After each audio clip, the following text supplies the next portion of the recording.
जुलाई 2026 में राज्यसभा में एक नेता खड़ा होता है, माइक उठाता है और कहता है इस देश में दो आईपीएल चल रहे हैं। पहला इंडियन प्रीमियर लीग और दूसरा इंडियन पेपर लीग। दो आईपीएल हैं सर इस देश में।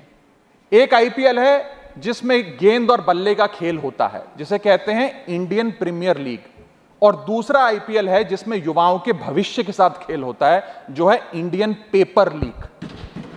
35 लाख बच्चों के नाम पर सदन गूंज उठा।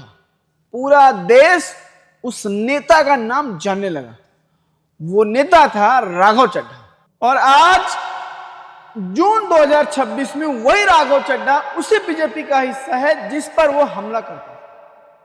नीट 2026 फिर रद्द हुई, लाखों बच्चे फिर रोए और राघव चड्ढा चुप।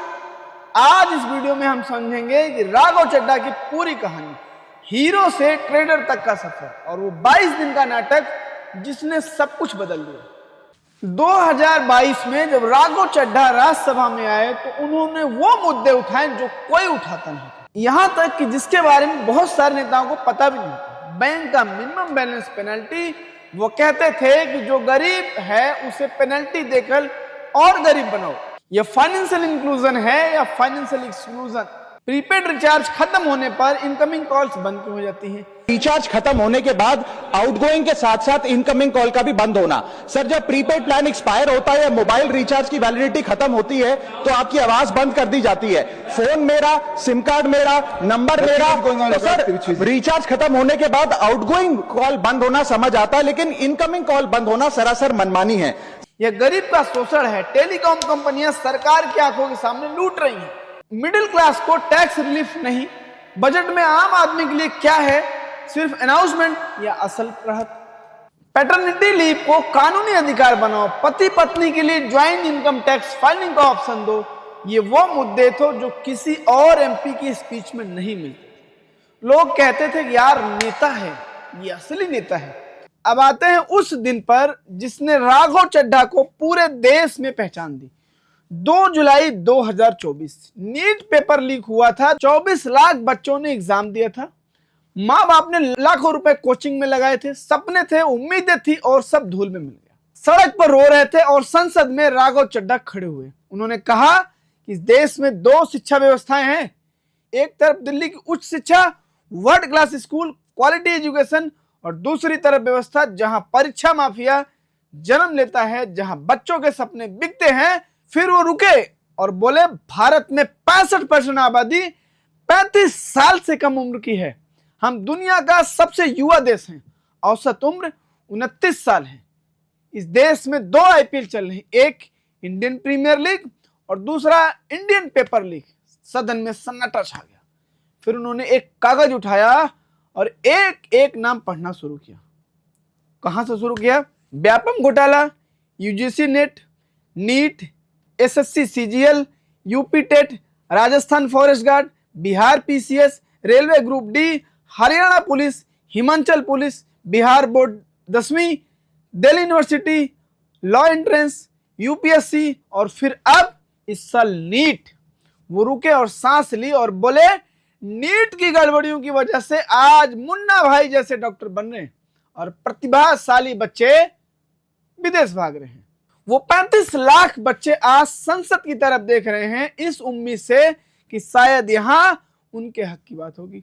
ये भाषण वायरल हुआ, छात्रों ने शेयर किया, रोए, उम्मीदें बांधी और राघव चड्ढा हीरो बन गए। लेकिन इससे पहले ही अगस्त 2023 में एक झटका लग चुका था। दिल्ली अमेंडमेंट बिल पर राघव ने सेलेक्ट कमेटी बनाने का प्रस्ताव रखा। उन्होंने कुछ बीजेपी सांसदों के नाम उस कमेटी में डाले। बीजेपी बोली कि बिना कंसेंट के नाम डाले, ब्रीच ऑफ प्रिविलेज, और राघव चड्ढा को राज्यसभा से सस्पेंड कर दिया गया। आपका कहना था ये झूठा मुद्दा है, बीजेपी राघव को संसद से बाहर करना चाहती है। ठीक वैसे ही राहुल गांधी की सदस्यता रद्द की गई थी। राघव ने सुप्रीम कोर्ट तक लड़ाई लड़ी और सुप्रीम कोर्ट ने नोटिस दिया, लेकिन महीनों तक संसद से बाहर रहे।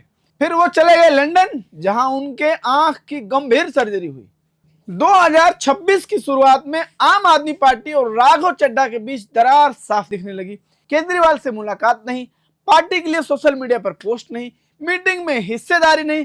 पार्टी के अंदर लोग कह रहे थे कि राघव बदल गए, दिल्ली की पॉलिटिक्स से दूर हो गए। और फिर 2 अप्रैल 2026 को आपने राघव को डिप्टी लीडर पद से हटा दिया बिना कोई बड़ा अनाउंसमेंट किए।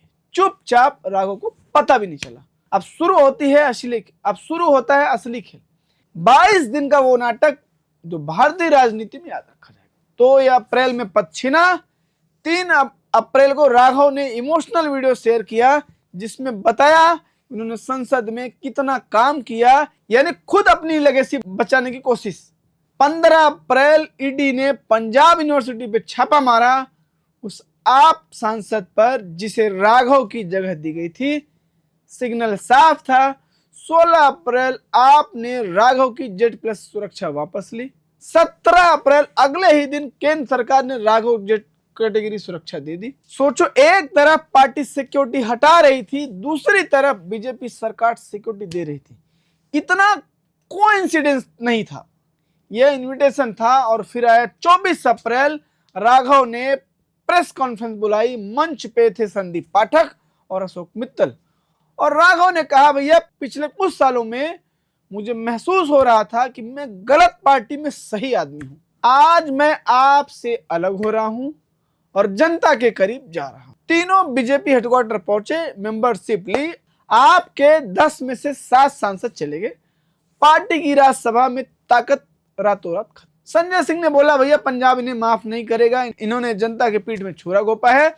और बीजेपी ज्वाइन करने के कुछ ही हफ्तों बाद राघव चड्ढा को पिटीशन कमेटी का अध्यक्ष बना दिया गया, इनाम मिल गया। और अब नीट 2026 रद्द हुई, फिर से पेपर लीक, फिर से लाखों बच्चे तबाह। 2024 में राघव चड्ढा कहते थे 35 लाख बच्चे संसद की तरफ देख रहे हैं। 2026 में एक भी ट्वीट नहीं आया, एक भी स्टेटमेंट नहीं, एक भी प्रेस कॉन्फ्रेंस नहीं। भाइयों, राघव चड्ढा की कहानी कोई अकेली कहानी नहीं है। ये उस सिस्टम की कहानी है जहां नेता जनता के लिए नहीं, कुर्सी के लिए बोलते हैं। ये वही राघव चड्ढा थे जो कभी समोसे और पानी और चाय के बिल के लिए बोलते थे।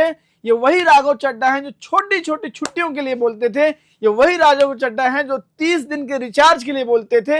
ये वही राघव चड्ढा थे जो बच्चों के जन्म के नाम पे महिलाओं को छुट्टी देने की बात करते थे।